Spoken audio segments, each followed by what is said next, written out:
16절입니다.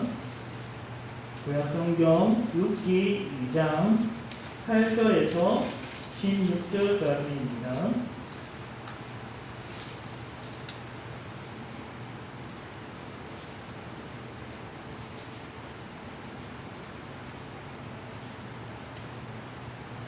다 찾으신 줄 알고 제가 공독하겠습니다. 보아스가 룻에게 이르되 내 딸아 들으라. 이삭을 지우러 다른 밭으로 가지 말며 여기서 떠나지 말고 나의 소녀들과 함께 있으라. 그들이 되는 밭을 보고 그들을 따르라. 내가 그 소년들에게 명령하여 너를 건드리지 말라 하였느냐. 목이 마르거든 그릇에 가서 소년들이 길어온 것을 마실지니라 하는지라. 룻이 엎드려 얼굴을 땅에 대고 절하며 그에게 이르되 나는 이방 여인이거늘 당신이 어찌하여 내게 은혜를 베푸시며 나를 돌보시나이까 하니 보아스가 그에게 대답하여 이르되 내 남편이 죽은 후로 내가 시어머니에게 행한 모든 것과 내 부모와 고국을 떠나 전에 알지 못하던 백성에게로 온 일이 내게 분명히 알려졌느니라. 여호와께서 내가 행한 일에 보답하시기를 원하며 이스라엘의 하나님 여호와께서 그의 날개 아래에 보호를 받으러 온 내게 온전한 상 주시기를 원하노라 하는지라. 룻이 이르되 내 주여 내가 당신께 은혜 있기를 원하나이다. 나는 당신의 하녀 중에 하나와도 같지 못하오나 당신이 이 하녀를 위로하시고 마음을 기쁘게 하는 말씀을 하셨나이다 하니라. 식사할 때에 보아스가 룻에게 이르되 이리로 와서 떡을 먹으며 내 떡 조각을 토에 찍으라 하므로 룻이 곡식 베는 자 곁에 앉으니 그가 볶은 곡식을 주매 룻이 배불리 먹고 남았더라.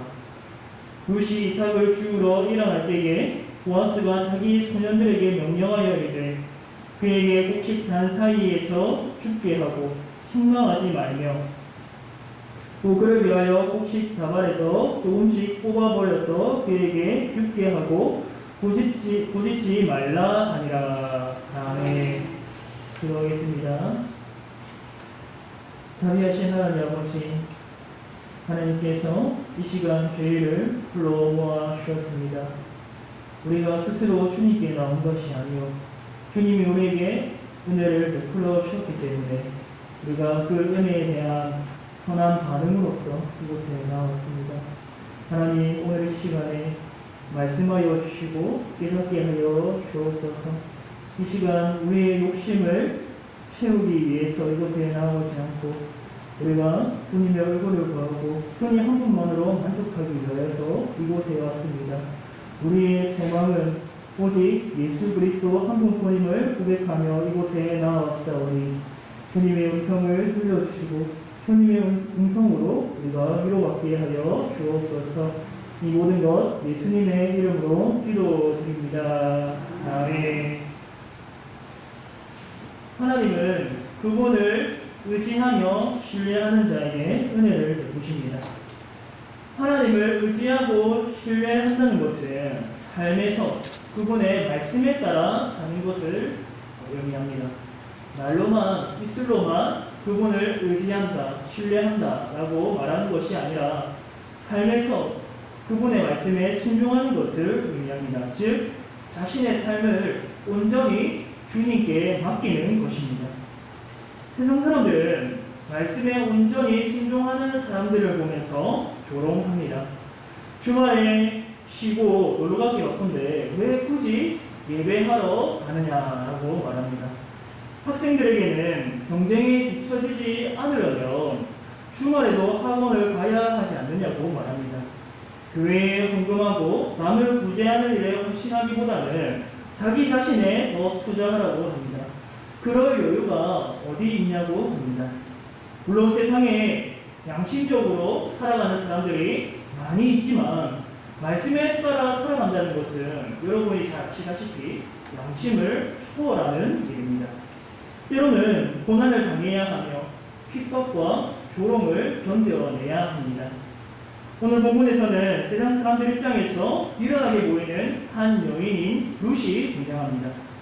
다른 민족에게 시집을 왔지만 시아버지가 죽고 남편이 죽고 또 그 남편의 형제도 죽었습니다. 며느리 중 하나인 오르바는 시어머니인 나오미를 떠나지 않겠다고 슬피 울면서 말했지만 결국 그녀는 떠나왔고 룻 혼자만 남게 되었습니다. 룻은 어머니께서 가시는 곳에 나도 가고 어머니께서 머무시는 곳에 나도 머물겠다고 합니다. 어머니의 백성이 나의 백성이 되고 어머니의 하나님이 나의 하나님이 되신다고 고백합니다. 죽어도 어머니와 함께 묻힐 것이며 죽음 이외에 내가 어머니를 떠나게 된다면 하나님께 벌을 받기를 원한다고 단호하게 말했습니다. 그러니 어머니를 떠나라고 강권하지 말라고 이렇게 말했습니다. 현실적으로 보면 나오미를 떠나서 자기 살 길을 찾는 것이 맞습니다. 다시 재혼하여서 가정을 꾸리는 것이 현명한 처신입니다. 그런데 그녀는 세상의 가치에 따라서 자기의 삶을 따지고 계산하기보다는 시어머니를 따라갔습니다. 시어머니 나오미와 함께하는 것을 택했습니다. 나오미의 하나님을 믿고 그분의 백성으로 살아가겠다고 결단했습니다. 현실적으로 암울한 미래가 지속될 것임이 분명했습니다. 중년이 끝난 베들레헴으로 돌아간다 해도 먹고 살 길이 막막했습니다. 재산이나 그들에게 있는 땅이나 그런 것들이 없었습니다. 오늘날 룻처럼 믿음의 결단을 하며 살아가는 성도들이 있습니다. 여러분들도 이곳에 왜 나아왔습니까? 하나님께 의지하려고, 하나님께 내 삶을 맡기고 하나님의 말씀을 듣기 위하여서 이곳에 나아왔지 않습니까? 세상 사람들은 이 시간에 먹고 즐기며 TV를 시청하고 편안한 날들을 보내고 있지만 이렇게 무더운 날에 여러분은 이 시간 하나님께 말씀 듣기 위하여서 기도하기 위하여서 이곳에 나와왔습니다. 믿음의 삶은 편안하고 안락한 삶을 사는 것이 아닙니다. 좁고 협착한 길이어서 많은 사람들이 찾지 않는 길이 바로 믿음의 삶입니다. 그러나 오늘 말씀은 그러한 삶을 사는 사람들에게 큰 위로를 줍니다. 그 위로가 무엇인가? 첫째로 하나님이 성도가 믿음으로 살아가는 모든 모습들을 다 아신다는 사실입니다. 우리가 믿음으로 살면서 수고하고 애쓰고 고난당하는 그 모든 것들을 하나님께서 다 보시고 아십니다. 하나님이 다 계수하십니다. 소자에게 냉수 한 그릇 주는 것도 기억하시는 하나님께서 우리가 항상 주님께 부지런히 나아오고 주님께 예배하기를 힘쓰고 언제나 주님 말씀 따라 살아가려고 고군분투하는 그 모든 것들을 하나님께서 다 아신다는 사실입니다. 오늘 말씀에 보면 룻이 이삭을 죽기 위하여 밭에 갔는데 그곳이 보아스가 소유한 밭이었습니다. 보아스의 소유였습니다. 룻은 보아스가 누군지도 모르고 그저 살기 위하여서 나아갔습니다. 그런데 마침 우연히 그 밭에서 보아스를 만나게 되었습니다. 그들에게는 우연이었지만 하나님의 섭리로 된 일이었습니다. 보아스는 2장 1절에서 나오미의 남편 엘리멜렉의 친족으로서 유력한 자로 소개됩니다. 즉 나오미와 룻을 도와줄 수 있는 힘과 배경을 갖추고 있습니다. 보아스가 마음만 먹는다면 이들을 도와줄 수 있었습니다. 2장 4절에 보면 보아스와 그들 밑에 있는 곡식되는 자들이 나옵니다. 보아스부터 시작해서 이들은 모두 어떤 사람들이냐? 그냥 베들레헴에 사는 사람들이 아니라 여호와를 진정으로 경외하는 백성들이었습니다. 따라서 룻기의 이 부분을 읽을 때 보아스가 룻에게 도움을 주기를 간절히 바라며 기대하게 만듭니다. 그리고 우리의 기대대로 보아스는 룻을 만나서 이렇게 말합니다. 8절과 9절 말씀 우리 함께 읽어보겠습니다. 8절과 9절입니다. 시작. 보아스가 룻에게 이르되 내 딸아 들으라. 이삭을 주우러 다른 밭으로 가지 말며 여기서 떠나지 말고 나의 소녀들과 함께 있으라. 그들이 베는 밭을 보고 그들을 따르라. 내가 그 소년들에게 명령하여 너를 건드리지 말라 하였느니라. 목이 마르거든 그릇에 가서 소년들이 길어온 것을 마실지니라 하는지라. 아멘. 보아스가 룻에게 하는 그 첫 마디가 뭐냐면 내 딸아입니다. 나오미가 룻에게 내 딸아 갈지어다 라고 했는데 여기에서는 보아스가 룻에게 내 딸아라고 부릅니다. 이는 룻이 그에게 있어 친딸은 아니지만 아버지와 같은 그 태도로 대할 것임을 말해주고 있습니다. 밭의 소유주로서 엄격하게 이방 여인에게 들어오지 못하게 선을 끊는 것이 아니라 은혜를 풀어줄 것임을 보여주고 있습니다. 그러고는 다른 밭에 가지 말고 자기 밭에서 이삭을 주우라고 합니다. 자기 밭에서 자신의 소녀들과 함께 있으라고 합니다. 자기 소녀들은 바로 그 곡식을 먹는 일을 하는 사람들을 말합니다. 자기 소녀들과 함께 하면서 이삭을 죽게 했습니다. 이는 아무런 눈치를 보지 않고 마음껏 이삭을 죽일 수 있도록 허락해 준 것이었습니다. 또한 밭에서 일하는 소년들에게 명령하여서 룻을 건드리지 말라고 일러주었다고 말합니다. 여기서 보아스가 소년들에게 한 말은 함부로 이 룻을 해하거나 또 그리고 성적으로 나쁜 행동을 하지 못하도록 한 이 조치임을 볼 수 있습니다. 뿐만 아니라 보아스는 룻의 생리적인 필요도 챙겨주었습니다. 소년들이 길어온 물을 마시게 하였습니다. 자기 밭에서 소년들 사이에서 이삭을 죽게 하고 소년들로 하여금 룻을 건드리지 못하고 보호하게 하고 그리고 룻의 목도 축이 그 물을 마시게 해 주었습니다. 오늘 처음 본 사람인데 큰 은혜를 베풀어 주었습니다. 그러니까 룻이 얼굴을 땅에 대고 절을 합니다. 그러고는 10절에 이렇게 읽습니다. 나는 이방 여인이거늘 당신이 어찌하여 내게 은혜를 베푸시며 나를 돌보시나이까. 오늘 처음 본 사람이고 진짜 나는 베들레헴 사람 아닙니다. 나는 이스라엘 사람 아닙니다. 이방 여인이고 모압 사람입니다. 그런데 왜 이런 나에게 이런 은혜를 베푸십니까? 무슨 보아스가 이렇게 파격적으로 자신에게 왜 잘해주는 것인지 의아했습니다. 어떤 사람들은 보아스가 룻에게 흑심이 있어서 잘해준 것이라고 말합니다. 보아스가 룻에게 이성적인 호감이 있었기 때문에 필요 이상의 호의를 준 것이다 라고 생각합니다. 하지만 보아스는 룻이 이전에 행한 일을 알고 순수하게 은혜를 베푼 것이었습니다. 11절 말씀에 보면 이 보아스의 동기가 잘 드러납니다. 우리 11절 말씀 함께 읽어봅시다. 시작. 보아스가 그에게 대답하여 이르되 내 남편이 죽은 후로 내가 시어머니에게 행한 모든 것과 내 부모와 고국을 떠나 전에 알지 못하던 백성에게로 온 일이 내게 분명히 알려졌느니라. 아멘. 보아스는 이 룻을 만나기 전부터 그녀에 대한 이야기를 들었습니다. 자기 남편이 죽은 후에도 시어머니를 끝까지 따르고 섬긴 것과 여기 베들레헴까지 오게 된 이야기를 들은 것입니다. 따라서 보아스는 그런 룻의 행동에 의해 감동을 받았습니다. 룻의 그러한 이 자비로운 모습에 대해서 감동을 받고 그에게 해줄 수 있는 최대한의 은혜를 베푼 것입니다. 룻은 베들레헴에 보아스가 있는 줄 알고 나오미를 따른 것이 아니었습니다.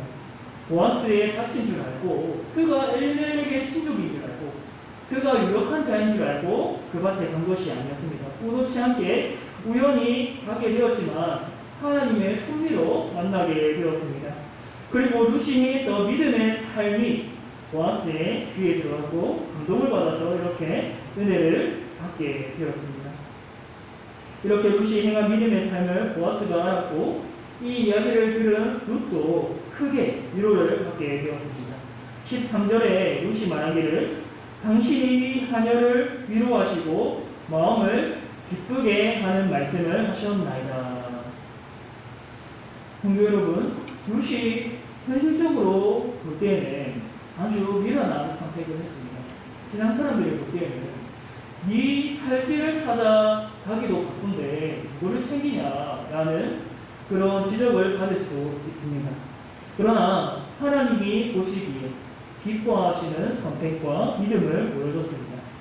아무도 알아주지 않는 그러한 삶으로 보일 수 있지만 하나님이 다 보고 계셨습니다. 우리에게도 이러한 믿음이 필요합니다. 일상에서 아무도 보지 못하는 그러한 믿음의 선택과 순간들, 믿음으로 살면서 아무도 알아주지 않는 내가 당하는 고난, 그러나 하나님이 나의 모든 믿음의 삶을 알고 계심을 우리는 믿어야 됩니다. 그것을 믿을 때에 우리는 큰 위로를 받고, 내가 살아가는 이 모든 순간들이 의미 없는 삶이 아니구나. 내가 남들에게 행하는, 이웃과 형제들에게 행하는, 그리고 내가 예배하러 나오는, 기도하는 그 모든 순간들이 헛된 시간들이 아니구나. 하나님이 다 보고 계시고 다 알아주고 계시구나. 우리가 이것을 알게 될 때에 큰 위로를 누리게 됩니다. 하나님을 등지고 자기 욕심대로 살아가는 자들에게는 듣기 싫은 진리이죠. 하나님이 나의 모든 행동들을 보신다고 생각하면 내 죄가 들통날까봐 두려워합니다. 하지만 언제나 하나님 앞에서 믿음으로 고군분투하며 살아가는 자들에게는 큰 위로와 기쁨이 됩니다. 룻처럼 믿음의 삶을 결단하고 살아가는 자들에게 또 어떤 위로를 주시는가? 두 번째로는 하나님께서 그들에게 세심한 은혜를 베푸십니다. 여러분, 룻은 은혜 없이는 살아갈 수 없는 형편이었습니다. 은혜 없이는 살아갈 수 없는 절대적인 약자였습니다. 남편이 없었고 베들레헴에서 그는 이방 여인에 불과했습니다. 그는 과부였고 동시에 나그네였습니다. 그에게는 절대적으로 은혜가 필요했습니다. 그래서 2장 2절에 룻이 나오미에게 이렇게 말했죠. 원하건대 내가 밭으로 와서 내가 누구에게 은혜를 입으면 그를 따라서 이삭을 주겠나이다. 그는 자신의 형편을 잘 알고 있었습니다. 그는 자기가 은혜가 필요한 사람임을 인식하고 있었습니다. 그래서 그 은혜를 기대하면서 그 은혜를 베풀어줄 누군가를 기대하면서 밭으로 나아간 것이었습니다.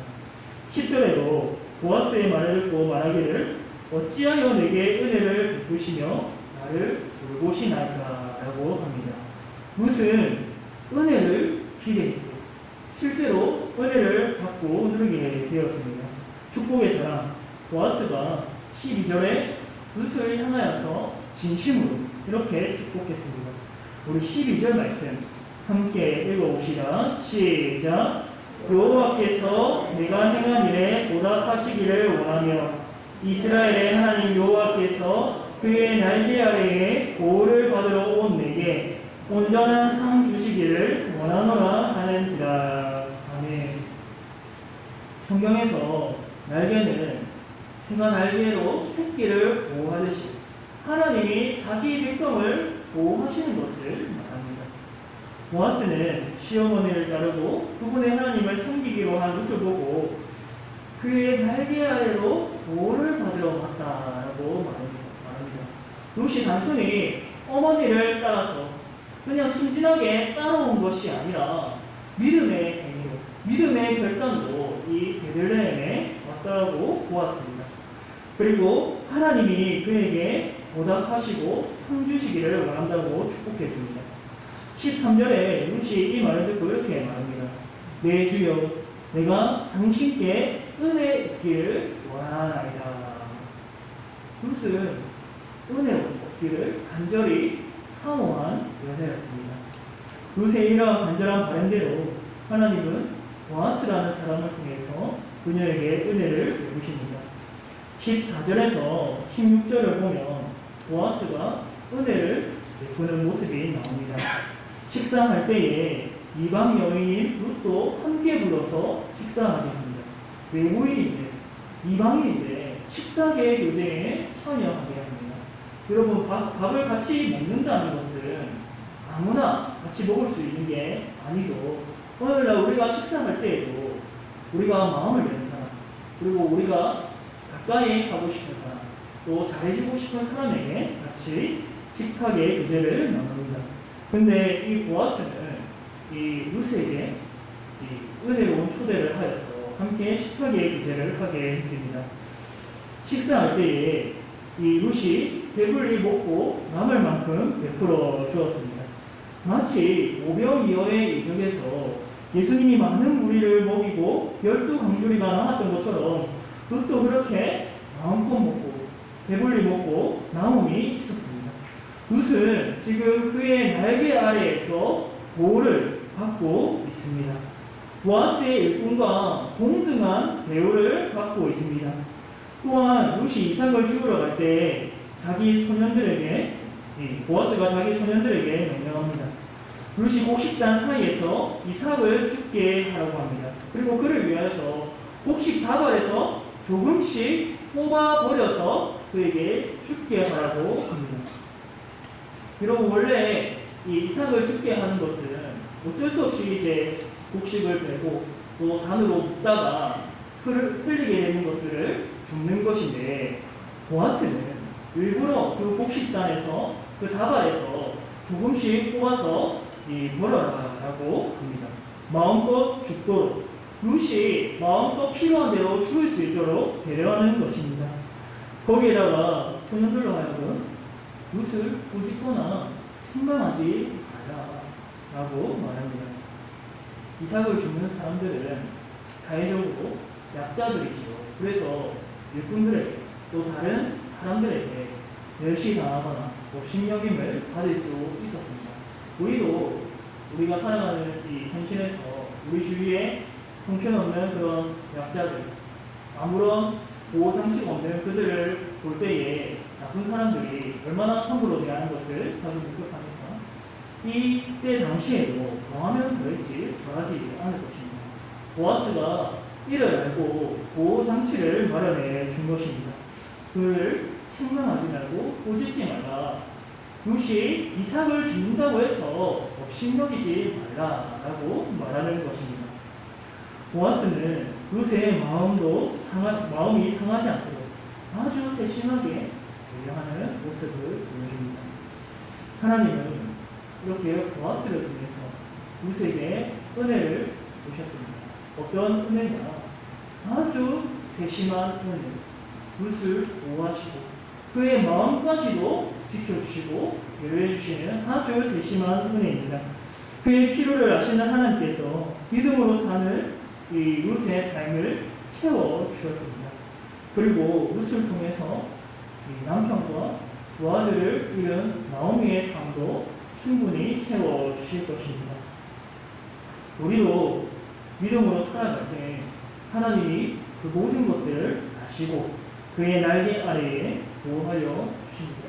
우리가 살아가면서 믿음으로 살아갈 때 수치와 수모를 겪을 수도 있고 고난을 당할 수도 있고 손해볼 수도 있습니다. 그러나 우리가 이 힘들었던 그 모든 것들을 우리가 흘린 그 모든 눈물을 주님이 친히 닦아주실 것입니다. 하나님이 그 모든 것을 보시고 계수하고 계시기 때문에 나중에 하나님께서 그보다 더한 우리에게 상급을 베풀어 주실 것입니다. 그것이 먼 미래의 일이 될지라도 하나님이 반드시 약속대로 보상해 주실 것입니다. 날마다 그의 날개 아래에 거하며 그분이 베푸시는 은혜와 위로를 누리시기를 바랍니다. 그 어떤 것보다 그의 날개 아래가 가장 안전하고 가장 안락한 평강이 있는 안식처임을 그리고 피난처임을 깨달으시기를 바랍니다. 세상 사람들은 누구보다 큰 집을 얻어서 거기에서 안락을 얻으려고 거기에서 평안을 찾으려고 하지만 결코 거기에는 자신을 만족하게 할 만한 평강도 없고 또 실제로 완전한 피난처가 되지 않습니다. 오직 그의 날개 아래만이 이 세상에서 유일하고 안전한 피난처가 됩니다. 거기서 하나님이 은혜를 베푸시고 세심하게 돌보실 것입니다. 성도 여러분, 더 나아가서 이렇게 은혜를 받고 누리는 사람들은 다른 사람들에게도 은혜를 베풀 줄 압니다.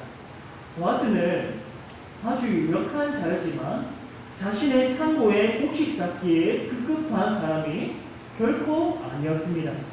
자신의 일꾼들을 부리는 것에 집중한 사람이 아니었습니다.